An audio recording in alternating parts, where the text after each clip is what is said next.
The doctor eventually said that he couldn't find any sign of disease at all, but I do have significant lung damage, scarring. I used to have a lot of breathing problems for a number of years. I was living as I knew Christopher when I was in the robe as a monk.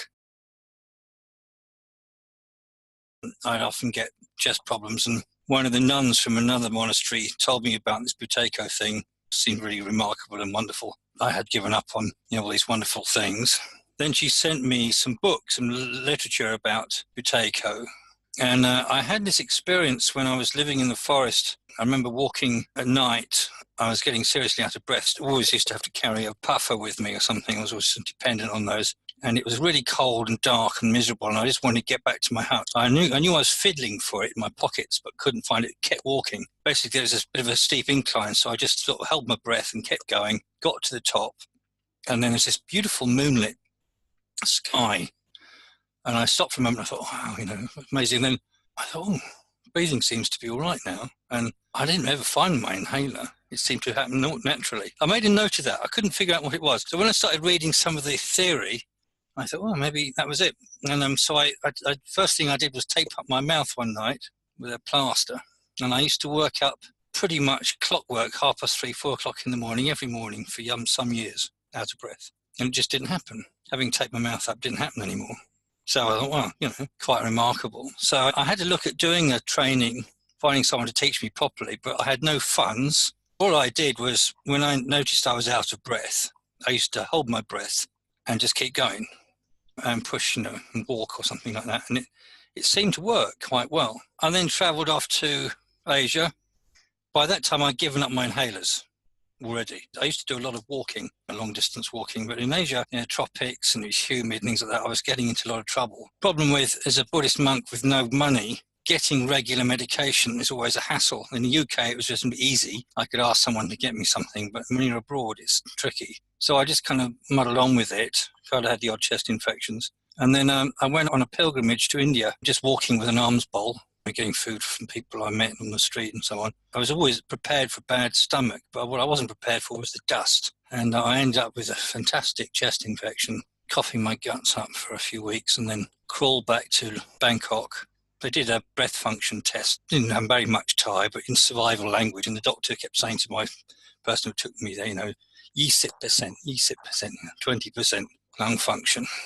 I could barely walk upstairs, talking was hard, and lungs are full of gunk. He said, it's emphysema, rapidly onset emphysema. The doctor there, very good English, trained in the States, whatever, and he gave me about 10 years maximum, and that would be it, And he gave me a lot of inhalers. And I thought, I don't really want to go down this inhaler thing anymore, I went to see Christopher. He told me, I needed to learn properly, fine. He just took me on. So we worked together for a few weeks and thoroughly enjoyed it. I mean, sometimes I hated him, as you do when you do sort of training. He's like a kind of, coach. It was hard bloody work. My family and friends wanted me to get proper checked up. I was doing like Buteyko work. I still refused to take any medication. And gradually, got better pauses. Not very good pauses. I wasn't expecting very good, but the practice was, I was getting much stronger. That was 10 years ago last year. I gave up the monkhood. My mother was in very bad way. She's blind, turned blind quite late in life, couldn't cope. So I decided, okay, I'll make a change. So I'll come to look after her. And my objective of being here was to outlive my mother. That was it. So anyway, last year was the 10th anniversary, and I was doing okay. I can manage to do quite a lot of things, still go for long walks. My doctor's surgery was always trying to get me to get some further tests done. I still wasn't using any medication. I went twice with chest infections for antibiotics or something like that in those 10 years. That's all I had. Used to have them every year. And they were kind of puzzles. They do breath function tests, and I'd get 25, nearly 30%.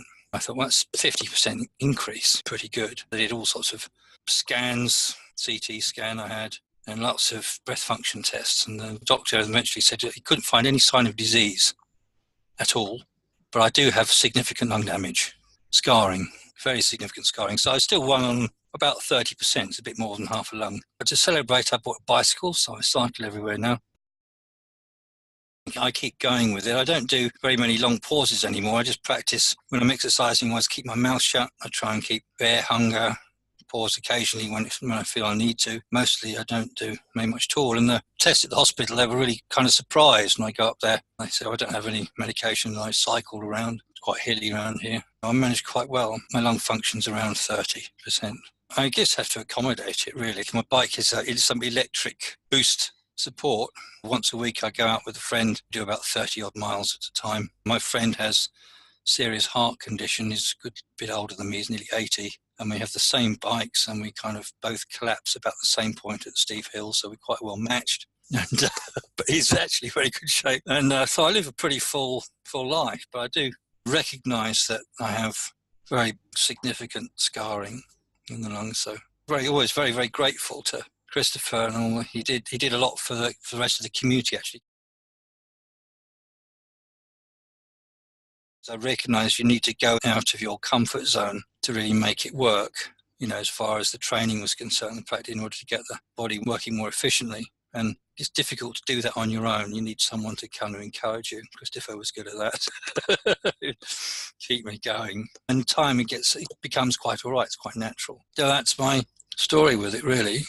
I continue to avoid inhalers and things like that. I've used a bit of prednisolone around times of difficulties. Well, that's about all I've used. The doctor likes to give me, when they go in for my breath function test, they give me some Ventolin or something like that to see, and it doesn't make any difference really whether I have it or not. It doesn't change much whether I take that or not, so they don't push it on me. I get 32% if I use it. Something I just said, well, I'm not going to poison myself just for that.